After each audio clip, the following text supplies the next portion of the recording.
Pemirsa, Wakil Menteri Perumahan dan Kawasan Permukiman Fahri Hamzah menilai program 3 juta rumah yang menjadi program utama pemerintahan Prabowo baru bisa terwujud tahun depan. Pasalnya, anggaran yang ada saat ini belum bisa membiayai pembangunan ataupun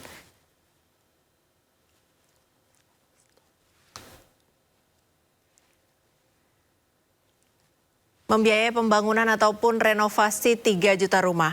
Program 3 juta rumah baru bisa terwujud setelah didukung penuh APBN 2026. Menurut Fahri, pembiayaan perumahan pada APBN 2025 hanya meliputi program rutin. Anggaran renovasi rumah di APBN 2025 yang hanya sebesar 850 miliar rupiah hanya cukup merenovasi sekitar 40.000 unit rumah. APBN 2025 juga hanya mendukung pembangunan sekitar 220.000 unit rumah subsidi untuk masyarakat berpenghasilan rendah. Dukungan itu diberikan melalui fasilitas likuiditas pembiayaan perumahan atau FLPP. Meski begitu, pemerintah tetap berupaya membangun atau merenovasi rumah sebanyak-banyaknya tahun ini. Fahri Hamzah berharap ada penambahan anggaran untuk perumahan tahun ini. Ini misalnya FLPP itu anggarannya tahun ini yang sudah terdaftar di APBN adalah 28,27 triliun. Itu hanya untuk mengcover sekitar 220.000 rumah kredit pembangunan, fasilitas likuiditas pembiayaan perumahan. Kalau angka atau uang yang sama kita konversi untuk renovasi, sebab jangan lupa Bapak Ibu sekalian, renovasi itu artinya juga membangun rumah baru. Karena rumah layak dijadikan, rumah yang tidak layak dijadikan layak, itu juga membangun rumah. Di daerah tidak ada masalah dengan tanah. Orang bisa langsung direnovasi rumahnya. Pada dasarnya rumah yang tidak layak itu dijadikan layak, itulah pembangunan rumah. Masuk angkanya dari yang 3 juta. Kementerian Investasi dan Hilirisasi mencatat realisasi investasi pada kuartal 1 2025 mencapai 465,2 triliun rupiah.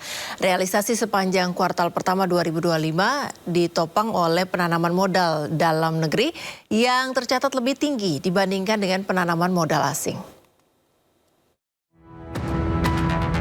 Kementerian Investasi dan Hilirisasi mencatat realisasi investasi pada kuartal pertama 2025 mencapai 465,2 triliun rupiah. Angka tersebut meningkat 2,7% secara kuartalan atau naik 15,9% secara tahunan. Capaian investasi tersebut setara dengan 24,4% dari total target pemerintah senilai 1.905,6 triliun rupiah. Realisasi investasi sepanjang kuartal pertama tahun ini ditopang oleh penanaman modal dalam negeri sebesar 234,8 triliun rupiah dan penanaman modal asing yang mencapai 230,4 triliun rupiah.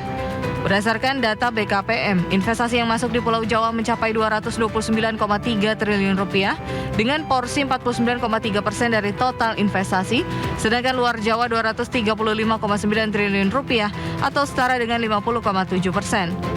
Adapun sektor yang paling banyak mencatatkan realisasi investasi pada tahun ini yakni industri logam dasar, barang logam bukan mesin dan peralatannya senilai 67,3 triliun rupiah, sektor transportasi, gudang dan telekomunikasi 66,5 triliun rupiah. Sementara sektor pertambangan sebesar 48,6 triliun rupiah, jasa lainnya 41 triliun rupiah, perumahan, kawasan industri dan perkantoran 37,5 triliun rupiah.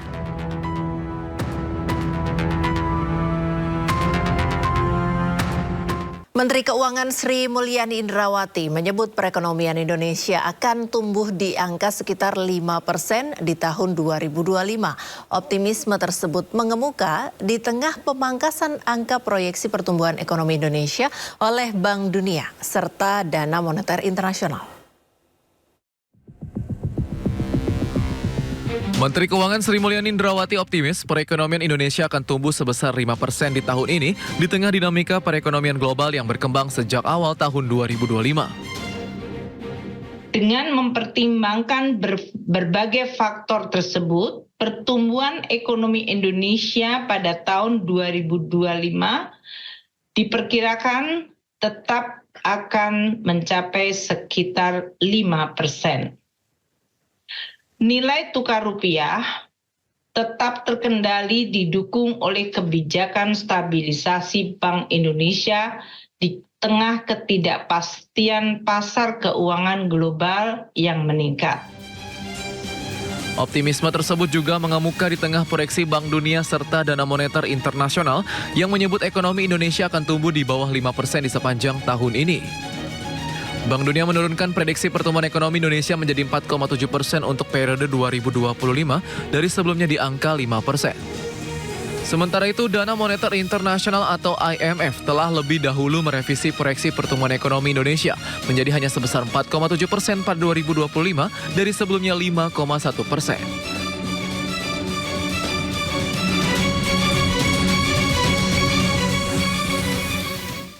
Pemirsa, Bank Dunia mencatat rasio penerimaan negara Indonesia terhadap PDB Indonesia sebagai yang terendah di antara negara-negara berkembang di Asia Tenggara.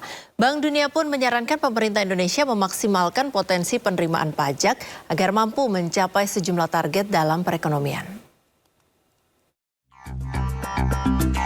Bank Dunia menyebut rasio penerimaan negara terhadap PDB Indonesia merupakan yang terendah di antara negara-negara berkembang di Asia Tenggara. Dalam laporan Macro Poverty Outlook edisi April 2025, Bank Dunia mencatat rasio penerimaan negara Indonesia sebesar 12,8% terhadap PDB sepanjang tahun 2024. Angka persentase tersebut lebih rendah dibandingkan Malaysia yang sebesar 16,8% hingga Timor Leste yang sebesar 40,8%. Dalam hal ini, Bank Dunia memperkirakan penerimaan pajak yang hilang mencapai 6,4% dari PDB.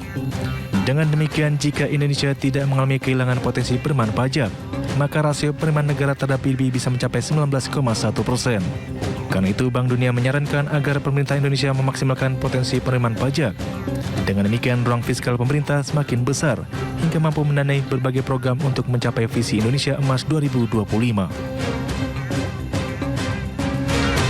Pemirsa, di hari pertama aturan yang mewajibkan ASN naik transportasi umum, Gubernur Jakarta Pramono Anung naik Transjakarta. Gubernur Jakarta Pramono Anung berangkat kerja naik Transjakarta dari kediamannya di Jalan Suropati, Menteng, Jakarta Pusat. Pramono sempat berbincang dengan sejumlah penumpang di Transjakarta. Gubernur Jakarta Pramono resmi mengeluarkan aturan terkait penggunaan angkutan umum untuk para pegawai di Pemprov Jakarta. ASN harus menggunakan angkutan umum untuk berangkat ke tempat kerja. Jenis moda transportasi yang digunakan mulai dari MRT, LRT, komuter lain, angkutan kota reguler, dan sebagainya. Hari ini adalah instruksi gubernur untuk semua ASN yang jumlahnya 65.000. ASN ini jumlahnya 65.000, 45.000 ASN. Sisanya adalah P3K, mereka semua diwajibkan untuk naik transportasi publik karena tidak lagi disiapkan sarana transportasi oleh pemerintah Jakarta. Dan saya melihat dari pagi banyak banget yang kemudian nge-tag saya di IG saya, di TikTok, di X, yang rata-rata mereka menyambut dengan antusiasme yang tinggi. Dan setiap hari Rabu, pemerintah Jakarta tidak lagi menyiapkan bus atau sarana apapun untuk membuat mereka mau untuk menaiki transportasi publik. Kenapa ini kami lakukan? Saya tahu bahwa ini akan mengurangi kemacetan, polusi juga pasti turun, karena aktivitas 65.000 orang setiap Rabu itu dampaknya besar. Belajar dari Hari Kartini kemarin dan hari transportasi umum, nanti hari-hari khusus, hari besar, saya akan menggratiskan kembali, terutama untuk HUT Jakarta dan juga untuk HUT Kemerdekaan RI. Pemirsa, aturan wajib naik angkutan umum setiap hari Rabu juga berlaku bagi Gubernur dan Wakil Gubernur DKI Jakarta. Reporter Naura Syafika mengikuti perjalanan Wakil Gubernur Jakarta Rano Karno naik angkutan umum dari rumahnya di Lebak Bulus hingga ke Balai Kota. Mengikuti arahan dari Pak Gubernur DKI Jakarta yaitu Pramono Anung dan juga dari Wakil Gubernurnya yaitu Bang Dul, pada hari ini spesial di hari Rabu untuk ASN diwajibkan untuk menaiki atau menggunakan transportasi umum untuk bekerja. Dan seperti kita lihat untuk Bang Dul ini juga sudah mengikuti aturan tersebut. Nah coba, selamat pagi Bang Dul, boleh ya sambil menunggu nih untuk busway-nya datang ke Balai Kota, ngobrol-ngobrol dikit. Bang Dul, tadi kan kita perjalanan itu udah dari MRT Lebak Bulus ke Bundaran HI, lalu lanjut lagi ke sini. Gimana? Asik. Ya minta maaf ya. Selain memang ketemu masyarakat juga sebetulnya bukan kontrol, kita lihatlah apa yang kurang segala macam, kebersihan bagaimana, kenyamanan gimana. Karena itu juga nanti bagian masukan di saat memang MRT saya panggil, kita evaluasi lah. Karena saya juga senang dengan beberapa netizen yang mengirimkan berita tentang kemarin kan banyak jembatan penyeberangan orang kita kan. Ya minta maaf ya, bukan berarti kita nggak rawat, tapi lebih banyak kepada pencurian. Akibatnya ya kita menjadi efek yang menjadi tidak baik, tapi kita segera bisa kita sikapi. Nah jadi artinya ini bagian daripada servis, ini kita. Oke, ini kebetulan memang Transjakartanya sudah sampai dan kita akan siap bersama dengan Bang Dul untuk menuju ke Balai Kota menggunakan Transjakarta, karena di hari Rabu ini sekarang untuk seluruh ASN itu diwajibkan untuk menggunakan transportasi umum menuju ke tempat kerjanya. Dan memang sedari tadi kami mengikuti dari MRT Lebak Bulus menuju Bundaran HI. Bang Dul juga menikmati sekali perjalanannya, berfoto bersama dengan masyarakat, kemudian juga melakukan quality control untuk setiap stasiun yang ada. Dan kita akan coba ikut bergabung bersama dengan rombongan. Dari Jakarta, Naura Syafiqah dan Jemi Jasin, iNews melaporkan. Ya, mulai hari ini seluruh ASN Pemprov Jakarta wajib berangkat dan pulang kerja dengan angkutan umum setiap hari Rabu. Agar tidak terlambat, para ASN harus berangkat lebih pagi karena harus berganti-ganti moda transportasi.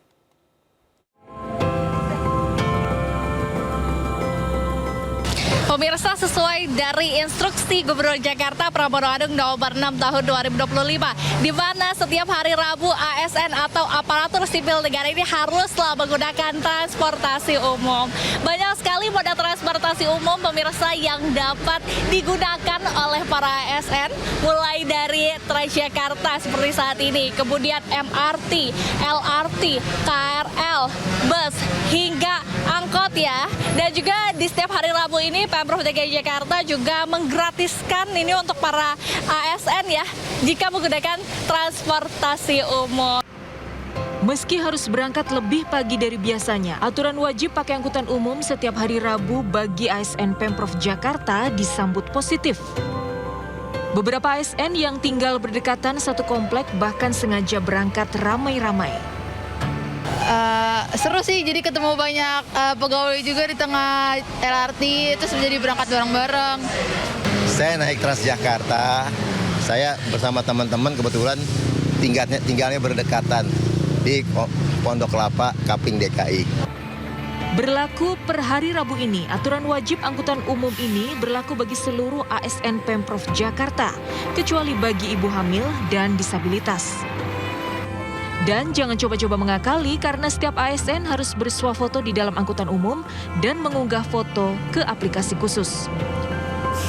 Untuk mendukung program ini, Pemprov Jakarta menggratiskan angkutan umum bagi ASN yang menggunakan kartu Jakart. Ini juga tentu sangatlah bermanfaat ya pemirsa, apabila ASN menggunakan transportasi umum tentu akan mengurangi kemacetan yang ada di kota Jakarta. Dari Jakarta, Dilamia Aulia Zulkarnain, iNews melaporkan.